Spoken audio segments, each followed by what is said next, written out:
what I don't think most Americans realize is the history of the Democrat Party as it relates to slavery, the taking away of Indian lands, putting Indians on reservations, and as it relates to civil rights in this country. Now, I don't want to get into a long discussion of it, but I want to talk to you about the 13th, 14th, and 15th Amendments. So tell me about those amendments and how they were voted on as it relates to Democrats and Republicans.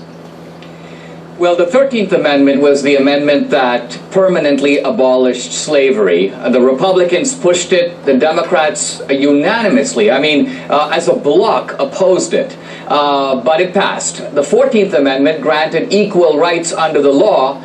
If I'm not mistaken, not a single Democrat voted for it. Right. The Republicans once again got it through. The 15th Amendment was the right to vote. Republicans pushed it through, the Democrats again in uniform opposition. Now, why is this important? It's important because Democrats today will claim credit for the civil rights movement of the 1960s. The Civil Rights Act of 64, the Voting Rights Act of 65, but those laws were all based upon constitutional provisions that had been put into the Constitution 100 years previously by the Republican Party, and their enforcement had been blocked for almost a century by the Democratic Party. So that's why this history is so important. The Democrats to this day claim to be the party of the good guys, of the little guys, of minorities, of women. Now, the real history is that the Democrats blocked women's suffrage. Yeah. They were the party of the Ku Klux Klan. They were the party of immigration restrictions, Dinesh, forced sterilization. Dinesh, nobody believes that. If I went out and did my man on the street, not that they're geniuses out there,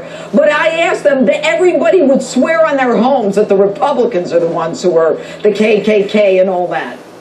Why? Well, the funny thing is that once they see our movie, what the left is now saying is, yes, Dinesh, we admit it, you're right, it's true, but it's ancient history. It's all so long ago. Women's suffrage was 100 years ago. And I say, wait a minute, we're not just talking about women's suffrage. In the 1960s, chauvinist Democrats tried to kill the Civil Rights Act of 1964 with a gender amendment. It backfired on them. But all of this is not as far back in the past as you think. And the reason it's important to highlight it is that it shows the Democratic narrative to be a lie, and it strips the moral capital away from the Democratic Party. All right, let me ask you then, in terms of the opening statement and the inner cities and the Democrat Party and the issue of crime, and we're going to be going to David Clark.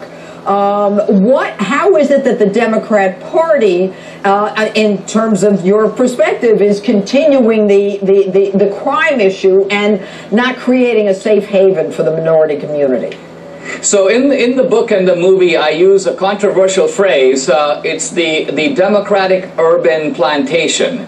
And the reason I use that phrase is that there are so many chilling similarities between the old slave plantations, the rural plantations that the Democratic Party used to run, and what's going on in the inner cities.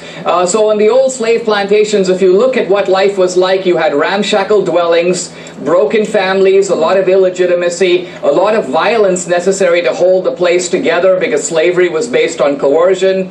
Everybody had a meager living. You'd get health care, for example, but no one ever got ahead. A lot of nihilism, a lot of hopelessness, a lot of despair.